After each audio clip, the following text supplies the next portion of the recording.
Oi gente, tudo bem? No vídeo de hoje eu vim compartilhar com vocês o que de fato é o internato médico. Eu sei que eu falo bastante disso pra vocês, né? Pra quem me acompanha lá no Instagram, é sempre o internato, começo do internato, fim do internato, primeiro ano do internato, segundo ano, quinto ano, sexto ano. Mas o que é o internato? Como que funciona? Vamos lá?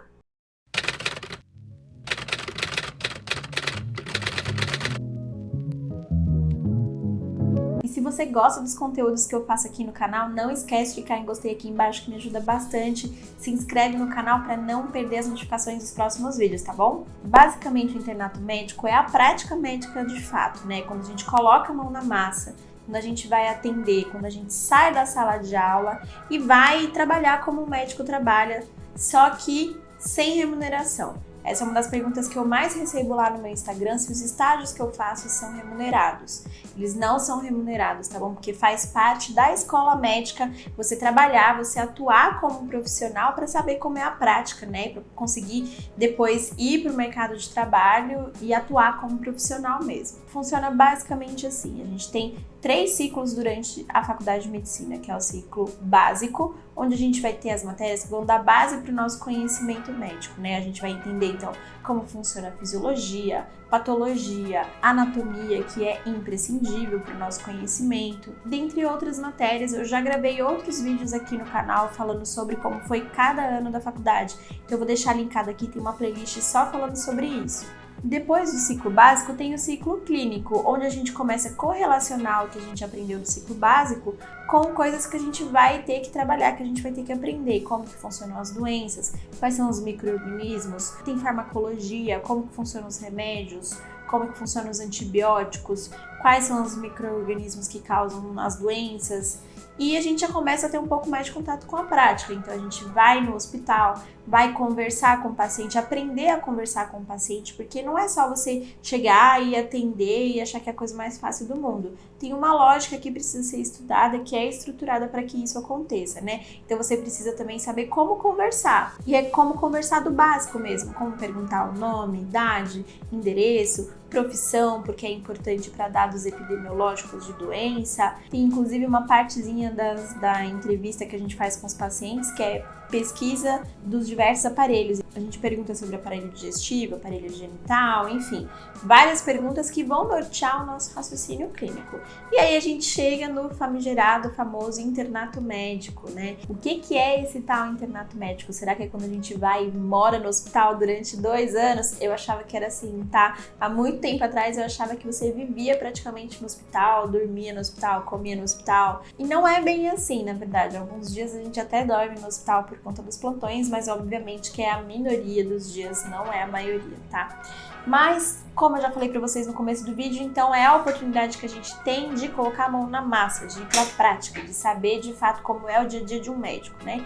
A gente tem estágios. O nosso ano letivo aqui ele é dividido em blocos, então a gente tem um bloco da clínica, o bloco da cirurgia, um bloco que tem várias coisas e um bloco de habilidades. E aí os estágios são divididos nesses grandes blocos. Todos nós somos divididos em grupos. Aqui na FAMERP funciona por ordem alfabética, tem outras faculdades em que os grupos são divididos por afinidade, mas aqui é por ordem alfabética, o que eu acho muito bom ser por ordem alfabética, porque quando a gente for para o mercado de trabalho, a gente não vai trabalhar só com as pessoas que a gente tem muita afinidade.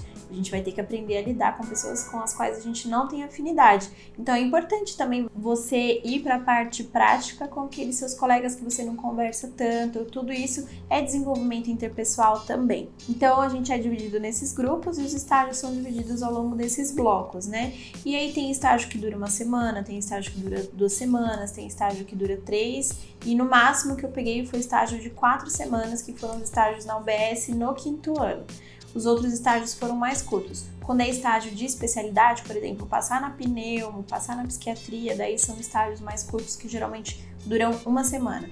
E nesses estágios, varia muito de estágio para estágio, mas basicamente a lógica é você trabalhar, né? Você atender com foco no ensino, com foco na aprendizagem. Então, tem os ambulatórios, dependendo da especialidade, tem um ambulatório. Então a gente chega todo dia no ambulatório e vai atender os pacientes que estão agendados. Tem sempre uma pessoa que é responsável por a gente, que é o preceptor, que a gente fala essa palavra esquisita, né? Preceptor, mas basicamente significa uma pessoa responsável, um tutor, um professor que tá ali para tirar as nossas dúvidas. Então a gente atende o paciente, né?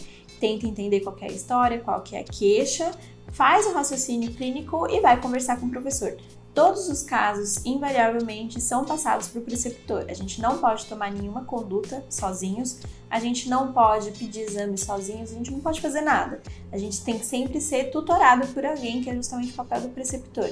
Então a gente monta isso na nossa cabeça e passa o caso clínico para o professor. Então, por exemplo, chega lá para o professor e fala assim: professor, tô com um paciente, é o fulano de tal, que tem tantos anos, ele vem de tal cidade. Tudo isso faz parte do que a gente chama de anamnese, que é a entrevista clínica, né? Então a gente passa bem estruturadinho, bem bonitinho, para o professor também entender e também fazer o raciocínio clínico dele, né? Então, olha lá, é o fulano de tal, tem tantos anos, mora em tal lugar, ele veio aqui com tal queixa há tantos dias. De antecedentes pessoais, aí a gente fala outras coisas que são importantes. Então é importante falar o que o paciente já tinha de base. O paciente tinha isso, tinha aquilo, e fala pro professor.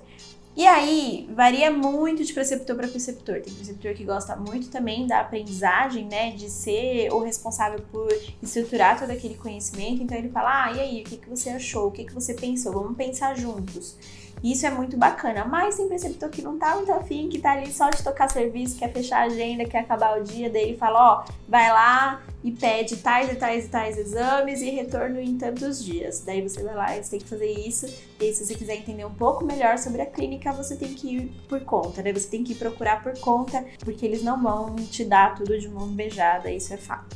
No meio dos estágios também a gente tem os plantões. Aqui na FAMERP a gente tem plantões que são divididos em 5 serviços diferentes, né? Que é emergência pediátrica, a clínica, a cirurgia, o centro obstétrico e a UPA. Durante todo o ano a gente divide os dias entre os alunos da sala e todo dia tem que ter um aluno do 5º ano e um aluno do 6º ano para ajudar a tocar o serviço e também para aprender.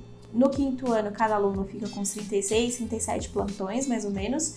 No 6º ano, esse número diminui porque a gente fica um mês fora, que é o nosso estágio fora, né? E também porque a faculdade acaba antes, a gente acaba em outubro. Então, a gente tem menos dias úteis para dar os plantões. Daí, dá uma média de 19, 20 plantões para cada aluno. Além disso, continuam rolando outras atividades durante a faculdade. Então, existem as ligas acadêmicas, participa quem quer, né? Tem os congressos, os simpósios e tem as outras atividades que são as atividades extracurriculares, que é importante também para a nossa formação, para a gente conseguir completar o nosso currículo, né? Desde o ano passado, eu não faço nenhuma atividade extracurricular. É comum que os alunos do internato façam menos atividades extracurriculares, porque justamente é um período muito cansativo, né? Onde toma muito tempo. Todos esses estágios e esses plantões, eles tomam muito tempo, sem contar que a gente precisa ter tempo para chegar em casa e estudar o que a gente viu no hospital. Lembrei que tem alguns estágios que tem enfermaria, então tem alguns estágios que a gente vai no hospital, que não é no ambulatório. A gente vai no hospital, passa a visita de manhã, aí passa a conduta com o chefe também, evolui o paciente no prontuário. Então tem esses 2 tipos de estágio. E tem estágio que é misto, que tem tanto ambulatório quanto enfermaria. A maneira de você conseguir algum dinheiro dentro do internato, né, porque os estágios não são remunerados, geralmente são por monitorias, que aí você vai ajudar alunos de outros anos também a aprenderem, né, tudo que você já aprendeu, né, tudo que a gente já passou até agora, e também por bolsas de iniciação científica, mas não é comum também que no 6º ano tenham alunos com bolsa de iniciação científica, justamente porque o período da iniciação científica acaba antes, tá?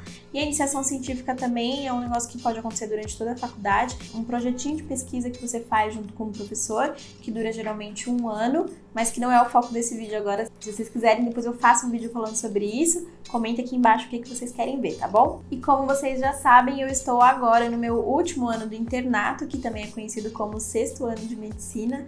Tô muito empolgada e tô compartilhando tudo com vocês lá no Instagram. Então, se você não me segue ainda, segue lá que eu conto tudo pra vocês, como que funciona também por lá.